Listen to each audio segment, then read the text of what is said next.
ঠাকুর, মা ও স্বামীজিকে অনন্ত কোটি প্রণাম জানাই।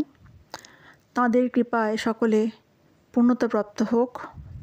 আজকে আমরা শুনছি স্বামী বিরজানন্দের পরমার্থ প্রসঙ্গ থেকে। সৎ চিন্তা, সৎ সঙ্গ ও সৎ কাজের দ্বারা চিত্ত শুদ্ধ হয়।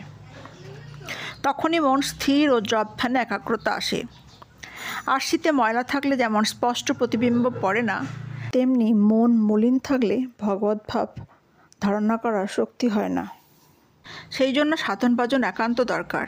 তাতে মন না লাগলেও প্রথম জোর করেও করতে হয়। অভ্যাস করতে করতে দেখবে তার স্বাদ পাবে, সেটা ভালো লাগবে। ওষুধ খেতে না চাইলে রোগীকে বুঝিয়ে এমনকি জোর করেও খাওয়াতে হয়। তবে এমন রোগীও আছে যারা ওষুধ মুখে দিলেও বার করে দেয়। তাদের রোগ সারবে কী করে? যত সাধন ভজন করবে ততই ভগবানের কৃপা বুঝতে পারবে, ততই তাকে হৃদয়ে প্রত্যক্ষ করবে। দেখবে তিনি তোমায় কত রকমের সাহায্য করছেন। তাকে পেতে হলে যা কিছু দরকার তিনিই অন্তরালে থেকে সমস্ত যোগাচ্ছেন। তিনি আকর্ষণ না করলে তার দিকে কি মন যায়? যে ঐকান্তিকভাবে তাকে চায়, তার জন্য সর্বস্ব ত্যাগ করে, তিনি তার হৃদয়ে এমন প্রেরণা সঞ্চার করেন যাতে তাকে পাবার জন্য তার প্রাণ ব্যাকুল হয়।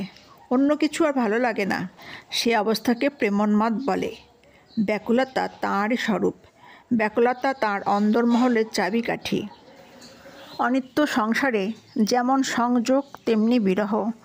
যেখানে সম্পদ সেখানেই বিপদ, যেখানে সুখ সেখানেই দুঃখ, যেখানে অর্থ সেখানেই অনর্থ, যেখানে ভোগ সেখানেই রোগ, যেখানে বিষয় সেখানেই বিষাদ।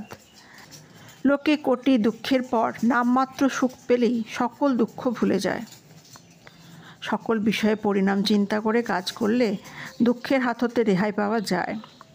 যে ঠেকেও শেখে না তার দুঃখ কে নিবারণ করতে পারে? যে জেগে ঘুমায় তাকে কে জাগাতে পারে? যাতে আর না আসতে হয়, বারবার এসে আবার অনন্ত যন্ত্রণা ভোগ করতে না হয়, তার উপায় করাই জীবনের সার্থকতা।